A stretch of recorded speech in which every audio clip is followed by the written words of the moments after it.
ఒక మాట చదువుకుందాం. అపోస్తులైన పౌలు ఫిలిప్పీ సంఘాన్ని ఉద్దేశించి రాస్తున్న మాట 4వ అధ్యాయం. మీ అందరికీ వచ్చిన పరిచయమే.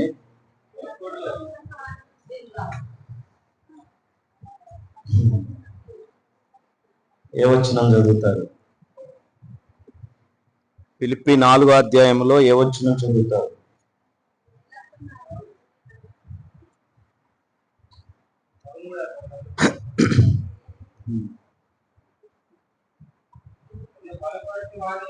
ఇంకా 19 చదువుదామా? 19 చదువుదామా? కాగా దేవుడు తన ఐశ్వర్యము చొప్పున క్రీస్తు యేసునందు మహిమలో మీ ప్రతి అవసరము తీర్చును అనే ఇప్పుడు వచ్చిన మీ అందరికీ వందనాలండి. అక్క వాళ్ళకి, అన్న వాళ్ళందరికీ వందనాలు. పౌలు గారు ఈ వచనం రాయడం వెనకాల ఒక ఉద్దేశం ఉంది. ఫిలిప్పీ సంఘం పౌలునట అనేక రీతులుగా ఆదరించి సహాయం చేసి ప్రేమించిన దానిని బట్టి జ్ఞాపకం చేసుకుని పౌలు ఈ వచనాన్ని ఫిలిప్పీ సంఘానికి రాస్తున్నారు. ఫిలిప్పీ సంఘం పౌలుకి ఏం చేశారు? సహాయం చేశారు, ఆదరించారు. ఏ విధమైన ఆదరణ కావాలో, ఏ విధమైన సహాయం అవసరమో ఆ రీతిగా ఆదరించి బహుమానం ఇచ్చి ఆతిథ్యం ఇచ్చినటువంటి సంఘం ఈ ఫిలిప్పీ సంఘం. ఆమేన్. అందుకనే మీరు నన్ను ఆదరించిన దానిని బట్టి, మీరు నాకు సహాయం చేసిన దానిని బట్టి నేను మరచిపోక ఒక మాట రాస్తున్నాను. అదేంటంటే, క్రీస్తు యేసు మహదైశ్వర్యములో మీ ప్రతి అవసరము తీర్చును అనే. హల్లెలూయా. సేవకుడు ఏమివ్వగలరు? సేవకునికి మీరు చాలా చేస్తారు. సంఘం సేవకులకి చాలా చేస్తారు. కానీ సేవకుడు తిరిగి ఏం చేయలేడు. వస్తువు రూపంలోనో ధనం రూపంలోనో ఏం చేయలేడు. ఏదైనా కాస్తో కోస్తో వాళ్ళ ఆర్థిక పరిస్థితిని బట్టి ఉంటే 10 రూపాయలు సాయం చేయగలుగుతాం. అది నా వంతుడు. అందరు కాదు, అందరు చేయరు కూడా. అందుకనే పౌలు అంటాడు, మీరు నా పట్ల చూపించిన ప్రేమ, మీరు నాకు చూపిన ఆదరణ, మీరు నాకు సహాయం చేసిన రీతి, నేను ప్రత్యక్షంగా మీకు నేనేం చేయలేకపోయినప్పటికీ నాకు మీరు చూపించిన ప్రేమను బట్టి, పరిచయాన్ని బట్టి, ఆ సహాయాన్ని బట్టి మీ నిమిత్తం నేను ఒక ప్రార్థన చేస్తున్నాను. అది ఏంటి అంటే, మీరు ఇంతగా నన్ను ప్రేమించి ఇంతగా నాకు సహాయం చేశారు కాబట్టి నేనేదో చేస్తానని చెప్పట్లేదు. క్రీస్తు యేసునందు, క్రీస్తు యేసునందు మహిమలో ఆమేన్. హల్లెలూయా. మన ప్రతి అవసరం దేవుడు తీర్చునుగాకని ఒక మంచి మాట పలికాడు. ఆమేన్. ఆత్మీయులుగా మనకున్న అవసరాలు ఏంటి? ఏ అవసరాన్ని గురించి మాట్లాడుతున్నాడు? ఆత్మీయులుగా ఇప్పటి వరకు సహజంగా మనకున్న అవసరాలంటే అందరు చెప్తారు, మనందరూ చెప్తాం. పేపర్కి చక్కగా నాకు అప్పులు ఉన్నాయి, పిల్లలు లేరు, పెళ్లి కావాలి, కదా. రోగాలు ఉన్నాయి, సమస్యలు ఉన్నాయి, బాధలు పోవాలి, వస్తువులు కావాలి, ఇవన్నీ చెప్తాం. కానీ ఆత్మీయులుగా మనకి కొన్ని ఆత్మ సంబంధమైన అవసరాలు ఉన్నాయి. అవి ఈరోజు నేను మీతో పంచుకుంటాను. శారీరక సంబంధమైన అవసరాల గురించి చెప్పట్లేదు. ఎస్పెషల్లీ మీరు ఉపవాసం ఉన్నారు కనుక ఆత్మీయులుగా మనకున్న ఆధ్యాత్మిక సంబంధమైన అవసరాలు పౌలు మాట్లాడుతున్నారు ఇక్కడ. దేవునికి స్తోత్రం. ఏంటి మనకున్నటువంటి ఆత్మ సంబంధమైన ఆధ్యాత్మికమైన అవసరం ఏంటి? రండి, రోమాపత్రిక మొదటి పాయింట్ చదువుదాం. రోమాపత్రిక 7వ అధ్యాయం 18 నుంచి మనం కొన్ని వచనాలు చదివితే, అనగా నా శరీరమందు మంచిది ఏది నివసించలేదని నేను ఎరుగుదును, మేలైనది చేయవలనన్న కోరిక నాకు కలుగుచున్నది గాని దానిని చేయుట నాకు కలుగట్లేదు. నేను చేయబోరు మేలు చేయక చేయబోరని కీడే చేయుచున్నాను. నేను కోరని దానిని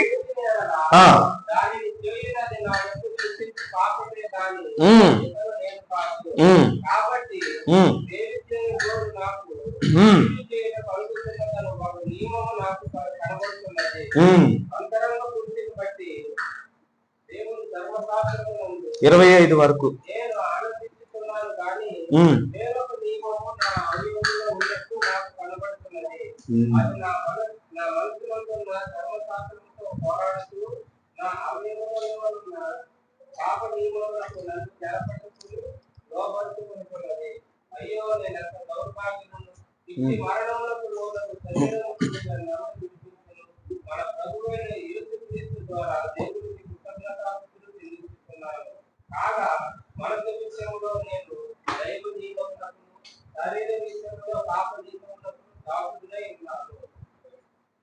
దేవునికి స్తోత్రం. ఇక్కడ 18 నుంచి 25 వరకు అంటే 7 వచనాలు, 7 వచనాలు. 7 వచనాలు మీరు చదివినప్పుడు ఇక్కడ పౌలు గారికి ఉన్న కొరత ఏంటి?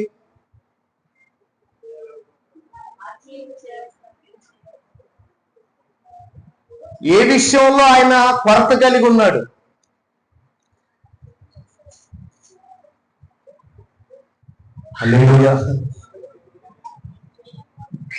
ఇక్కడ వస్తుపరమైన కొరత గురించి చెప్పట్లేదు ఆయన, డబ్బుకు సంబంధించిన కొరతలు చెప్పట్లేదు. నైతికమైనది, ఇక్కడ ఏ కొరత ఉంది ఆయనకి? నైతికమైనటువంటి విలువల గురించి మాట్లాడుతున్నాడు. అతనుకున్నటువంటి కొరత ఆత్మ సంబంధంగా ఆధ్యాత్మికంగా ఎదగడానికి, బలపడడానికి అడ్డుగా ఉన్నటువంటి ఒకటి, అదే పాపముల గురించి మాట్లాడుతున్నారు. ఏంటండి? అపరాధముల నుండి దేవుడు విడుదల దయచేయాలి అని అడుగుతున్నాడు. Praise the lord. ఏమిటి పౌలు గారు చేసిన అపరాధాలు? మీరు చదివారు. పౌలు గారికి కొన్ని ఉన్నాయి, కొన్ని ఆశలు ఉన్నాయి, కొన్ని కోరికలు ఉన్నాయి. అవేంటంట? చెయ్యాలని అనుకుంటున్నాను కానీ నేను చేయలేకపోతున్నాను. మంచి చేయాలనుకోని కూడా కీడే చేస్తున్నాను. హల్లెలూయా అండి. ఎవరు ఒప్పుకుంటారు ఈ ప్రార్థన? అమ్మా, ఎవరమైనా సరే ఇలాంటి ప్రార్థన మనం చేయగలమా? ఇలాంటి ప్రార్థన మనం చేయలేమండి. పౌలు గారు తన జీవితంలో, అందుకేనేమో నేను అనుకుంటాను కొన్నిసార్లు, పాపులలో నేను ప్రధాన రాసినని ఎందుకు రాశాడు పౌలు? ఎందుకు ఆ వచనం రాయబడింది, ఆ సెంటెన్స్ ఎందుకు రాయబడింది అని ఆలోచిస్తే పైకి కనబడేటువంటి పెద్ద పెద్ద పాపాలు పెద్దగా అక్కడ కనబడకపోయినా కూడా ఆత్మ సంబంధమైన కొరతలు తన జీవితంలో ఉన్నాయి. అవి ఏంటయ్యా అంటే చూడండి, మొట్టమొదటిగా ఇప్పుడు మీరు చదవండి 18వ వచనంలో, నా శరీరమందు మంచిది ఏది నివసింపదని నేనెరుగుదును, మేలైనది చేయవలనని కోరిక నాకు కలుగుచున్నది గాని. ఇక్కడేమన్నాడు? శరీరం అందట, శరీరం అందు ఏముంది? మంచిది ఏదీ లేదు. ఆమేన్, హల్లెలూయా. నైతిక సంబంధమైన విలువల గురించి, ఆత్మ సంబంధమైన కొరతల గురించి మాట్లాడుతున్నాడు పౌలు భక్తుడు. బైబిల్ గ్రంథ చరిత్రలో అనేకులకు మోడల్, సువార్తికులకు గాని, అపోస్తలులకు గాని, సేవకులకు గాని, నేటి క్రైస్తవ సమాజంలో పౌలు చాలా ఉన్నతమైనటువంటి వ్యక్తిగా కనబడుతున్నాడు. అలాంటి ఉన్నతమైన వ్యక్తి అన్నాడు, నా శరీరమందు మేలైనది ఏది నివసింపట్లేదు, ఏది మంచి అనేది నా శరీరమందు లేదు. ఆమేన్, హల్లెలూయా. ప్రియమైన దేవుని బిడ్డలారా, అపరాధముల నుండి విడుదల కావాలి అన్నాడు. ఏమిటి అపరాధాలు? ఏమిటి ఆయన చేయలేకపోతున్నది? మేలైనది చేయాలని ఉన్నా కూడా నేను చేయలేకపోతున్నాను. మీరు చదివారు యెషయా గ్రంథంలో, ఇదియే కదా నాకు ఇష్టమైన ఉపవాసం అన్నాడు. ఏ ఉపవాసం? ఇదియే కదా నాకు ఇష్టమైన ఉపవాసం. ఏంటి దేవునికి ఇష్టమైన ఉపవాసం అంటే? నీళ్లు మానేసి, అన్నం మానేసి అవి కాదు. కట్టబడిన వారికి విడుదలను, బంధించబడిన వారికి విడుదలను, విమోచనను, దరిద్రులకు సహాయమును, విధవరాలకు సహాయమును, పేదలకు సహాయమును, వస్త్రము లేని వారికి వస్త్రములు ఇచ్చుటను, మేలు పొందుకోవలసిన వారికి మేలు చేయుటను, ఇవన్నీ కూడా దేవునికి ఇష్టమైనటువంటి ఉపవాసాలండి. ఆమేన్, హల్లెలూయా. ఆత్మ సంబంధంగా మనం ఎదగడానికి, బలపడడానికి కొన్ని అవసరాలు ఉన్నాయి. మనల్ని అడ్డగించే అవసరాలు, పరిపూర్ణతలోకి రాకుండా మనల్ని ఆపేటువంటి కొన్ని ఉన్నాయి. ఎంతవరకు మనం శరీర సంబంధమైన అవసరాల గురించే మాట్లాడుతున్నాం. ఏ రోజైనా ఈ ప్రార్థన మనం చేయగలిగామా? అయ్యా, నా దేహం అందు ఏది మంచిది లేదని ఎవరైనా చెప్పగలిగామా? అంతెందుకండి, నేను పాపిని అని కూడా చెప్పలేమండి. ఏం చెప్పలేం? నేను పాపిని ప్రభువా అని కూడా చెప్పలేం మన నోటితో. ఒక పాస్టర్ గారు మాట్లాడుతూ, ఏ సేవకుడైతే నేను పాపిని ప్రభువా అని ప్రార్థన చేయగలుగుతాడో అతడు నిజంగా నిజమైన సేవకుని లక్షణం అంటది. అవును చెప్దామా? ఇక్కడ పౌలు ఏమన్నాడండి? నా దేహం అందు, నా శరీరం అందు మంచిది ఏదీ లేదు. అంటే మంచిది కావాలి, దేహం అందు మంచిది కావాలి, అపరాధముల నుండి విడుదల కావాలి. చేయాలనుకున్న మంచి చేయలేకపోతున్నాను. ఇంకా నేను ధర్మశాస్త్ర సంబంధమైనటువంటి నియమమును కలిగి ఉన్నాను. హల్లెలూయా. మనకు తెలిసిన అవసరాలు వేరు, ఆత్మ సంబంధంగా దేవుడు మనల్ని సిద్ధపరచాలనుకుంటున్నటువంటి పరిస్థితులు వేరు. మేలైనది చేయాలని ఉండి కూడా చేయలేక పోతున్నాం. ఇదొకటి. ఇంకొకటి ఆత్మ సంబంధమైన అవసరం. రండి, మీ దగ్గర ఉన్న బైబిల్ ఓపెన్ చేసి మార్కు సువార్త 5వ అధ్యాయం 35వ వచనం.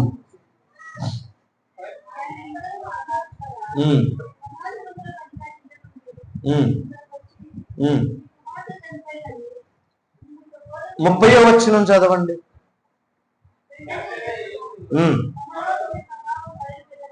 అమ్మా, తనలో నుండి ప్రభావం బయలు వెళ్ళనని తనలో తాను గ్రహించి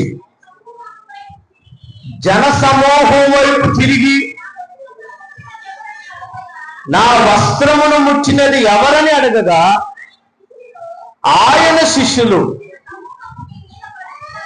సమూహము నీ మీద పడుచుండగా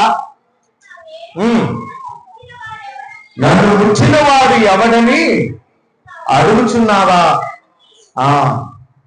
ఇక్కడ మనకి ఒక స్త్రీ కనపడుతుంది. ఆమె 12 సంవత్సరాలుగా ఆమె జీవితంలో సమాధానం లేదు. 12 సంవత్సరాలుగా ఆమె ఒక వ్యాధితో బాధించబడుతుంది. 12 సంవత్సరాలుగా సమాజం ఎలా ఉందో తెలీదు, ఇరుగు పొరుగు వాళ్ళు ఎలా ఉన్నారో తెలీదు, పరిస్థితులు ఎలా ఉన్నాయో కూడా ఆమెకు తెలియదు. ఎందుకంటే ఆమె ఒక గదిలో, ఒక ఇంటిలో పరిమితం అయిపోయింది. ఆమె శరీరము నుండి ప్రతిరోజు ఆమెకి స్రావం అనేది జరుగుతుంది. ఏమాత్రం ఆమెకి స్వస్థత లేనటువంటి స్త్రీగా, ఆరోగ్యం లేనటువంటి స్త్రీగా, సమాధానం లేనటువంటి స్త్రీగా పడి ఉన్న పరిస్థితులను మనం ఇక్కడ గమనిస్తున్నాం. హల్లెలూయా. ఈమె పరిస్థితి ఏంటంటే మానసిక అవసరత. ఏంటి చెప్పండి? మానసికంగా కృంగిపోయింది. ఏంటి మానసికంగా? ఉదాహరణ చెప్తాను. ఏదైనా ఒక జబ్బు వచ్చింది అనుకోండి, రోగం వచ్చింది అనుకోండి, ఫలానా హాస్పిటల్కి వెళ్తేనో ఫలానా మందులు వాడితే తగ్గుతుందని అనుకుంటాం. ఆ మందులు వాడాము, ఫలానా హాస్పిటల్కి వెళ్ళాము, పులివెందల కాదు, కడప కాదు, అనంతపురం కాదు, కర్నూలు కాదు, విజయవాడ కాదు, చెన్నై కాదు, పలు ప్రాంతాలకు తిరిగాం, తగ్గలేదు. ఇప్పుడేమో మైండ్లో ఏముంటది? మానసికంగా ఏమైపోద్ది? ఇంకా నేను బాగుపడను. చెప్పండి, ఇక నేను బాగుపడను, ఏ మందులు నన్ను స్వస్థపరచలేవు, ఏ మందుల వల్ల నా వ్యాధి తగ్గదు అని మానసికంగా ఆమె ఫిక్స్ అయిపోయింది. అంతేకండి, మానసికంగా ఏమైంది? ఇంకా ఫిక్స్ అయిపోయి ఒక గదికి పరిమితం అయిపోయింది. 12 సంవత్సరాల క్రితం ఆమె లోకం ఎలా ఉందో, ఊరు ఎలా ఉందో, ఊరు వాళ్ళు ఎలా ఉన్నారు, ఊరి గవిని ఎలా ఉందో, చుట్టుపక్కల ఇల్లు ఎలా ఉన్నాయో తెలుసు. కానీ 12 సంవత్సరాల వరకు ఎటువంటి కనెక్షన్ ఆమెకు లేదు, ఎటువంటి సంబంధాలు ఆమెకి లేదు. మేబీ ఆమెకి ఇంట్లో ఆహారం కూడా బహుశా ఆమె తలుపు తీసి పంపిస్తారో లేదో కూడా తెలియదు. మానసికంగా నలిగిపోతున్న స్త్రీ ఆమె. ఇక్కడ విడుదల కావాల్సింది శరీరానికి కాదు, మానసిక విడుదల కావాలి. మనోవేదన అంటారు. ఏం చెప్పండి? మనోవేదన. చాలా మంది చెప్పగా విన్నాను, మీకు కూడా తెలుసు. మనోవేదనకి మందు లేదట. దేనికి? మనోవేదనకి మందు లేదు. మనోవేదన ఎందుకు కలుగుతుంది? భర్త భార్యను పలు రకాలుగా భావిస్తున్నప్పుడు ఆ స్త్రీ మనోవేదనకు గురవుతుంది, ఈ మనిషి మారడు అని. అలాగనే భార్య భర్తను లేదా కుటుంబాన్ని బాధిస్తున్నట్లయితే ఆ భర్త అనుకుంటాడు, ఈ మనిషి ఇంకా జీవితంలో మారదు అని. లేదా పిల్లలు చెప్పిన మాట వినకుండా తల్లిదండ్రులను బాధిస్తున్నట్లయితే ఈ పిల్లలు బిడ్డ మారదు అని ఆ మనోవేదనకు గురవుతుంటాం. లేదా మనకు వస్తున్న వ్యాధి, మనకు వస్తున్న రోగం ఇక తగ్గదు, ఇంతే ఫలానా డాక్టర్ చెప్పాడని మైండ్ లో ఫిక్స్ అయిపోయి అదొక రకమైన మనోవేదనకు గురవుతుంటాం. ఇది కూడా ఒక అవసరమే, ఇది కూడా ఒక అవసరమే. పౌలుకి ఏ అవసరమని ప్రార్థన చేస్తున్నాడు? అయ్యా నాకు అప్పులు తీరాలి, రోగాలు పోవాలి, ఆస్తి కావాలి, ఐశ్వర్యం కావాలని ప్రార్థన చేయాలా? మేలైనది చేయడానికి ఉన్నా నేను చేయలేకపోతున్నాను, నా దేహం అందు మంచి లేదని లేదు, నేను ఇంకా బంధించబడిన వాడిగా ధర్మశాస్త్రం మీతో ప్రార్థన చేస్తున్నాను. చాలా విషయాలు రాశాడు ఆ వచనంలో.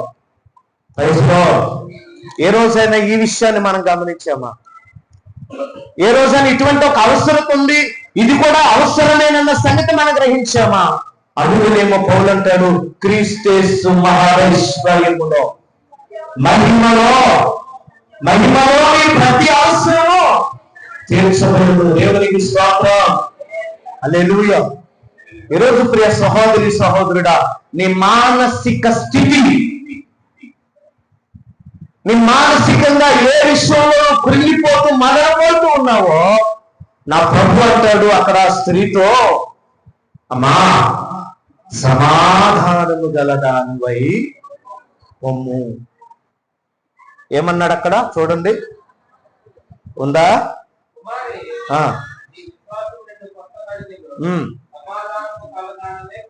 చాలు. ఇక్కడ ఏం మాట్లాడాలి వాస్తవానికి? ఆమె సమాధానం అంటే ఏంటి? భార్య భర్తలు కొట్లాడుకొని వచ్చారా అమ్మా? భార్య భర్తలు కొట్లాడుకోను, అన్నదమ్ములు కొట్లాడుకోను, ఇరుగు పొరుగు వాళ్ళు కొట్లాడుకుంటే నా బోర్డు పాస్టర్ వెళ్ళి 2 చేతులు కలిపి, ఇప్పుడు మీ ఇద్దరు ఏం కావాలి? భార్య భర్తలు సమాధాన పడండి, ఒకరు చేయగలుపుకోండి, హగ్గిచ్చుకోండి అని చెప్తే సమాధానం. అమ్మా అంతేగా సిస్టర్? మరి ఇక్కడేమన్నాడు అంటే ఈమె మానసిక బలహీనత. ఆమేన్, హల్లెలూయా. మానసికంగా ఏమైపోయింది? ఒకటి ఫిక్స్ అయిపోయింది, ఇక జరగదు, ఇంకా తగ్గదు, ఇక నేను బాగుపడను అని. ఎందుకు అన్నదంటే, అలాగే ఎందుకు అయిపోయిందంటే, ఆమె అనేక వైద్యుల చేత ఎన్నో తిప్పలు పడి తనకు కలిగినదంతయు వ్యయము చేసుకుని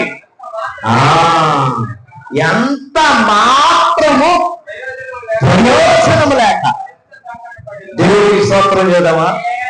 ఇప్పుడు ఆమె దగ్గరికి వెళ్ళి నేను 1,00,000 రూపాయలు ఇస్తాను సిస్టర్, మీరు బాగు చేసుకోండి అని చెప్పినా ఆమె రాదు. ఎందుకు? కొంతమందికి డాక్టర్ల కంటే ఎక్కువ తెలుసు టాబ్లెట్ల పేర్లు. ఎందుకు? హల్లెలూయా. డాక్టర్లు కూడా కొన్ని తెలియదేమో, పేషెంట్లకి ఎక్కువ తెలుసు. ఒక పెద్ద ఆయన వచ్చాడు, నేను ఒకరోజు అపోలో హాస్పిటల్కి వెళ్తే ఒక పెద్ద ఆయన వచ్చి 7-8 టాబ్లెట్లు పేర్లు చెప్తున్నాడు. ఆయన నాకు కూడా తెలియదు. అదే సింపుల్ కొన్నాయా, పారాసిటమాల్ అట్లాంటివి కూడా కాదు, కొంచెం కిందికి మీదకున్నాయి. నేను ఆయన ఉన్న డాక్టర్ చదివాడా ఏందని పెద్ద ఆయన మొత్తం స్టోర్లో ఉన్నాయి మొత్తం చెప్పేటట్టు ఉన్నావుగా అన్నాడు. అప్పుడు ఆయన అన్నాడు, ఎందుకు చెప్పలేనయ్యా, నేను రోజుకి ఇన్ని వేసుకుంటా అన్నాడు. ఏనట? రోజుకి గుప్పిళ్ళు మింగుతాను ఈ టాబ్లెట్లు. ఆమేన్. ఇప్పుడు నువ్వు వెళ్ళి బాగు చేసుకోమని 1,00,000 రూపాయలు ఆమెకి ఇచ్చినా కూడా ఆమె రాదు. ఎందుకంటే ఆమె మెంటల్గా ఇదైపోయింది. ఆమె మెంటల్ కండిషన్ సరిగ్గా లేదు. దేవుళ్ళు, దేవతలు, గుళ్ళు, గోపురాలు, హాస్పిటల్లో ఎన్నో వైద్యాలు తిరిగి వేసారిపోయి ఎంత మాత్రం ప్రయోజనం లేదండి. అయిపోయింది, అర్థమైపోయింది. మరింత సంకట పడిపోయిందంటే ఇంకా అయిపోయింది. వద్దయ్యా, వదిలేయి అయ్యగారు, వదిలే, నేను ఎక్కడికి రానయ్యా, ఏ పాతనకి రానయ్యా, ఏ మందులు నాకు వద్దయ్యా. తిరిగి వేసారిపోయిన నా జీవితం ఇంతేనని మెంటల్ గా ఫిక్స్ అయినటువంటి స్త్రీ ఇక్కడ మనకు కనబడుతుంది. యేసయ్య అందుకంటున్నాడమ్మా సమాధానము గలదానివైపోము. నువ్వు స్వస్థపడ్డావు, ఆరోగ్యం నీ కుదుట పడింది, నువ్వు వెళ్ళిపో అని చెప్పట్లా. సమాధానము గలదానివైపోము. ఆమె మెంటల్ కండిషన్ సైతం దేవుడు తన స్వాధీనంలోకి తీసుకున్నాడు ఆ రోజు. దేవునికి స్తోత్రం. ఎందుకన్నా మెంటల్ గా ఫిక్స్ అయిందంటే ఏ మాత్రము ప్రయోజనము లేక మరింత సంకట పడిపోయింది. యేసయ్య ఆమెతో మాట్లాడుతున్నాడు, నీ విశ్వాసము నేను స్వస్థపరిచింది. అక్క చెల్లి అవసరాలు అనగానే, అక్కర్లు అనగానే, మీరు ఎప్పుడైనా కానుక ఇచ్చినప్పుడు దైవ సేవకులు ఏమొచ్చినాన్ని బట్టి చేస్తారు. ఈవెన్ కృపరాజు కూడా ఫిలిప్పీ 4 19 అన్నా, క్రీస్తు మహదైశ్వర్యమును బట్టి మీ ప్రతి అవసరం తీరును. మీ ప్రతి అవసరం అనగానే డబ్బులు పరమైందే కాదు, ఆత్మ సంబంధంగా ఉన్న బలహీనతల నుండి కూడా ప్రభు చూపించాలి. ఆధ్యాత్మికంగా నీ ఎదుగుదల ఇందాక నేను పాడిన పాటలు అదే వస్తుంది. బలహీనతలో నన్ను బలపరచి ధైర్యము నింపితివే, నా కార్యములు సఫలము చేసి ఆత్మతో నడిపితివి. సింహమా నీతో నిత్యము విజయాశలే, నీ పరిచర్యలో మహిమానందమే, నీ పరిచర్యలో మహిమానందమే. పాడిన స్తుతిగానము కొనియాడేద మహిమ. ఉండిరా చెప్ప సౌండ్ తగ్గి చాలు. దేవుని స్తోత్రం. బలహీనతలో మరింత సంకట పడిపోయి మనోవేదనకు గురైపోయి ఈరోజు ఇక్కడ ఉన్న నీకు కూడా ఒక ఆలోచన ఉంది. ఏంటి చెప్పనా? ఇది జరగదు, ఇది అవ్వదు, ఇది కాదు, ఇది ఇంపాసిబుల్ అనే సబ్జెక్ట్ ఏదైతే ఈ రోజు నువ్వు రాసుకున్నావో, దేవుడు అంటున్నాడు సమాధానం గలవానివై పొమ్ము. దేవునికి స్తోత్రం. ఇది జరగదు అనేది ఒకటి ఉంది. ప్రార్థన అంశాల్లో కొన్ని పక్కన పెట్టారు మీరు, కొన్ని పక్కన పెట్టారు. ఏంటి కొన్ని అంశాలు? ఇల్లు.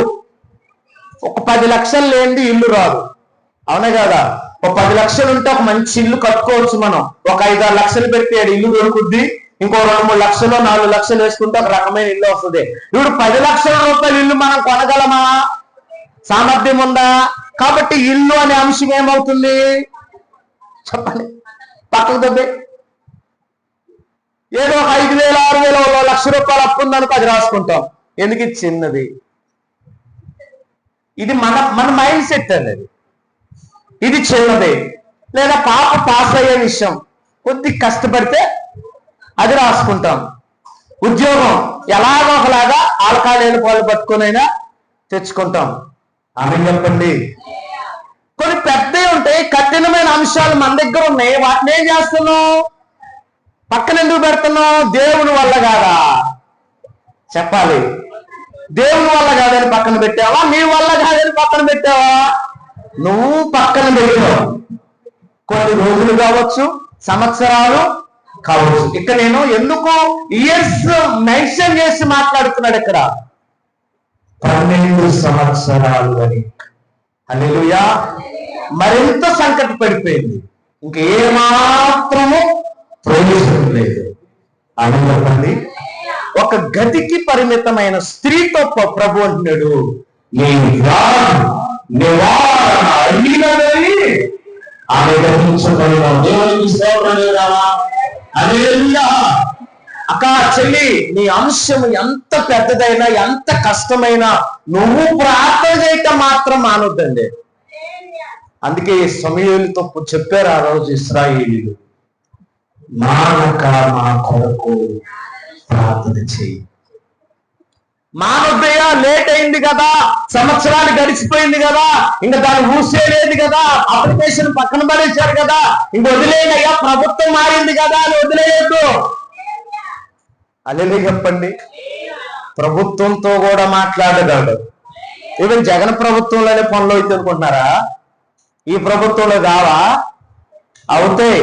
ఎప్పుడు చెప్పండి? ఎప్పుడు? మానసికంగా నువ్వు బయటపడాలి ముందు. ఇది జరగదు అనేది నువ్వు పక్కన పెట్టు. ఇది జరగదు అనే ఆలోచన తీసే, ఇది ఎందుకు చేయడు అని అడగాలి. ఏమడగాలి? టాపిక్ ఏం పెట్టుకోవాలి? ఇన్ని చేసిన దేవుడు ఇది ఎందుకు చేయడు? ఆమె చెప్పండి.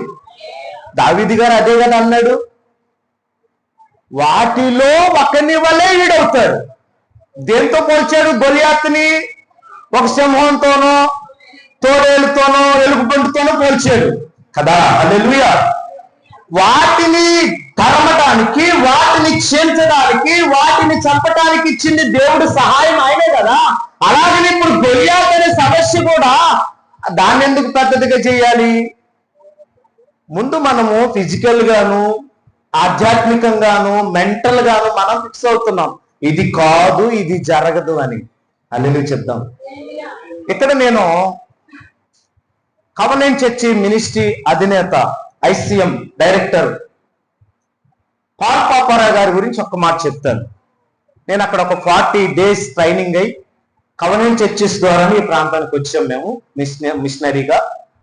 ప్రియమైన దేవుని బిడ్డలారా, వాళ్ళ ట్రైనింగ్ లో ఆయన ఒక రోజు సాక్ష్యం చెప్పాడు. పెద్ద ఆయన ఇద్దరు రిక్షాలో వెళ్ళేవాళ్ళు సువార్తకి. ఎక్కడికి వెళ్ళిన ఆటో కూడా ఎక్కడ, రిక్షానే ఎక్కేవాళ్ళు. ఆ రిక్షా అతనికి 25 రూపాయలు ఇచ్చేవాళ్ళంట నెలకి. ఎంత? నెలకి 25 రూపాయలు. ఆ రిక్షా తొక్కి అతనికి చెప్పేవాళ్ళంట వీళ్ళిద్దరు వెనకాల కూర్చొని వాళ్ళ దర్శనం. ఏమని దర్శనం? ఇదిగో ఈ రోజు మేము రిక్షాలో రావడం చూసి నువ్వు మమ్మల్ని చులకనగా చూస్తున్నావు, ఏమీ లేదు అనుకుంటున్నావు.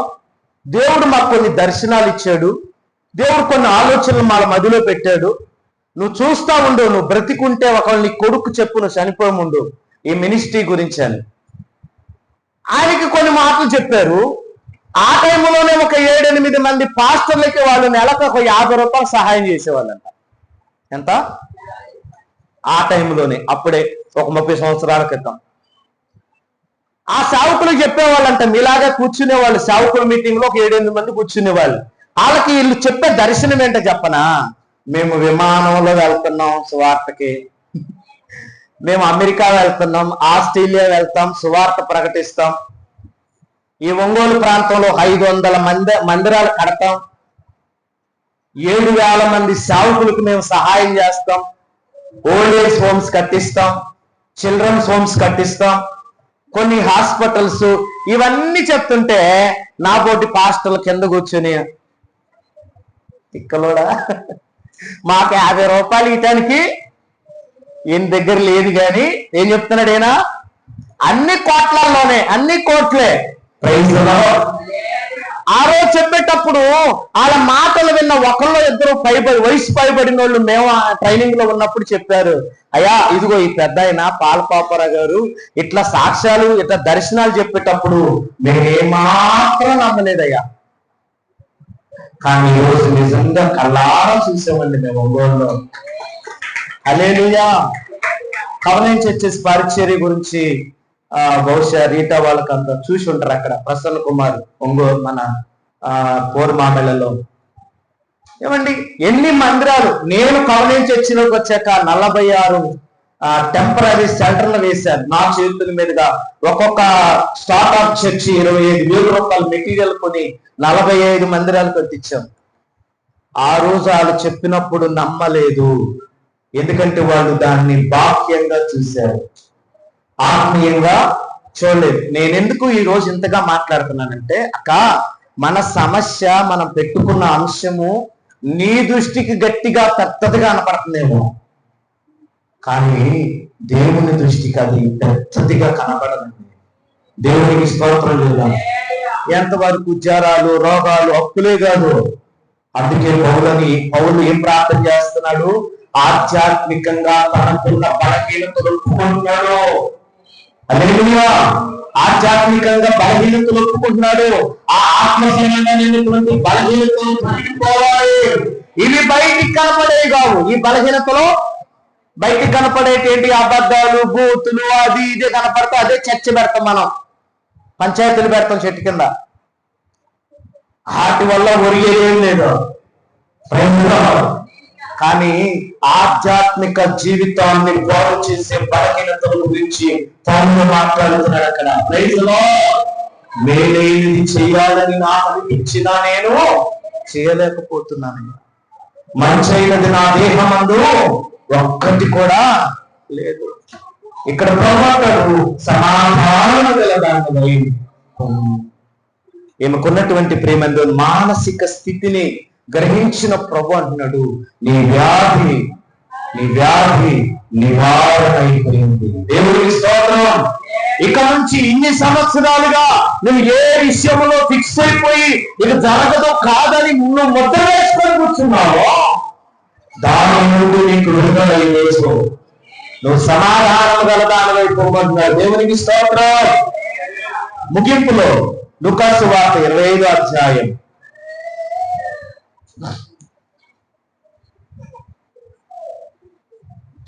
ఇక్కడ శిలువ మీద ఉన్న దొంగ 23వ అధ్యాయము 25వ అధ్యాయంలో చూడండి. ప్రభువా నీ రాజ్యంలోకి వచ్చినప్పుడు, ఆ మాట చదవండి.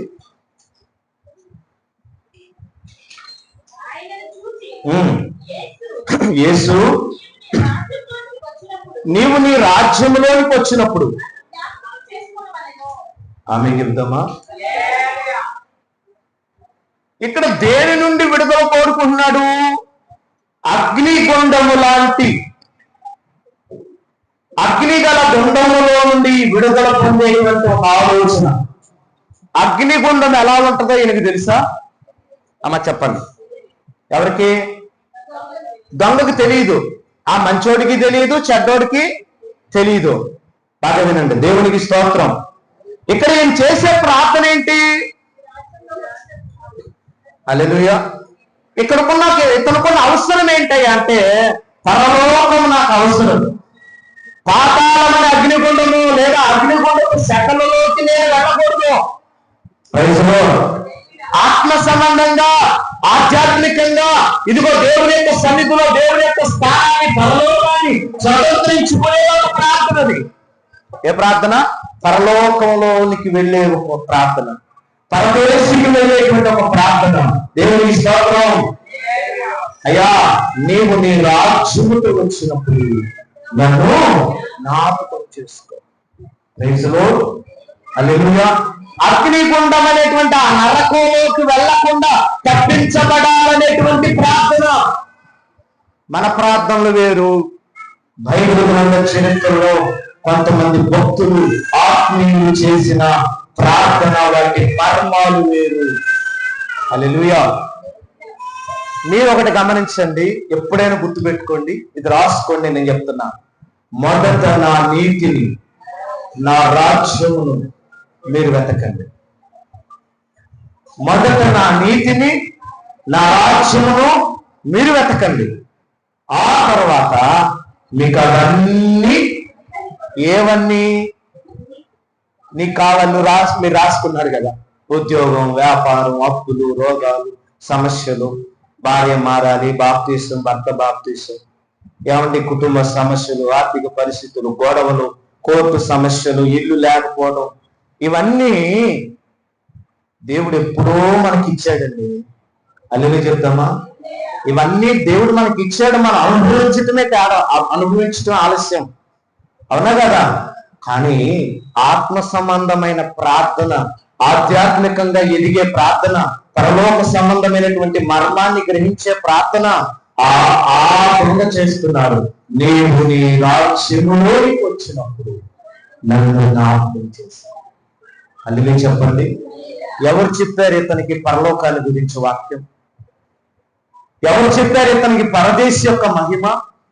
ఎవరు చెప్పారు ఇతనికి అక్కడ అగ్నిగుండం, అగ్ని ఆరదు, పురుగు చావదు అని? కానీ ఏమని ప్రార్థన చేస్తున్నాడు? అయ్యా నా తప్పు అయిపోయింది అయ్యా, నన్ను క్షమించి దయచేసి శిలువ మీద నుండి, అది కదా చేయాలి. ఏం చేయాలి? ఈ శిలువ మరణం నుండి నన్ను తప్పించాలి కదా ఆయన ప్రార్థన చేయాలి. శారీరక సంబంధమైన ప్రార్థన అదే కదా. కానీ ఏమంటున్నాడు? నీవు నీ రాజ్యములో, చచ్చిపోయినాక చెప్పట్లే మాట, బ్రతికుండంగానే చెప్తున్నాడు. దేవునికి స్తోత్రం కదా. శిలువ మీద ఉన్న దొంగకి అర్థమైందండి. కానీ నేటి క్రైస్తవులకు అర్థం కాదు ఏంటంటే, దేవుడు మనకు అన్నీ సమకూర్చాడండి, అన్నీ మనకిచ్చాడండి. ప్రతిదీ క్రీస్తు యేసు మహిమలో మన ప్రతి అవసరం తీర్చబడుతుంది. ప్రేమలో ఉంటున్నాడు. హల్లెలూయా. నువ్వు చూపిన ప్రేమ, నువ్వు చేసిన పరిచర్య మరొకటి దేవుడు అన్యాయస్తుడు కాదు. మనం మొదట ఆయన నీతిని, ఆయన రాజ్యాన్ని వెంబడిస్తున్నప్పుడు, వెతుకుతున్నప్పుడు మనకు కావలసినవన్నీ నువ్వు అడిగినా అడ్డగంలో పోయినా దేవుడు అనుగ్రహిస్తాడు. అడక్కపోయినా పొందుకోండి ఎవరో చెప్పనా, ఆయన నీతి గురించి, ఆయన రాజ్యముని గురించి ఆలోచన లేని వాడు 100 సార్లు అడిగినా ఇవి పొందుకోలేదు. అల్లు చెప్పండి. అదే గనక మీకు అర్థం అవ్వాలి. రాజు గారి మాట వింటున్నాడు అనుకోండి, ఒక వ్యక్తి అక్కడ, అతను అడగాల, రాజుకు అర్థమైపోద్ది.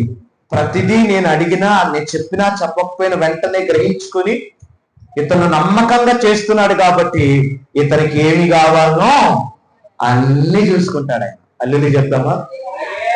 ఒక మనిషికే వస్తుంది ఆలోచన, అవునా కదా? మరి అలాంటిది దేవుడు ఏమన్నాడు? మొదట నా నీతిని నా రాజ్యం. అదే చేశాడు ఎవరో?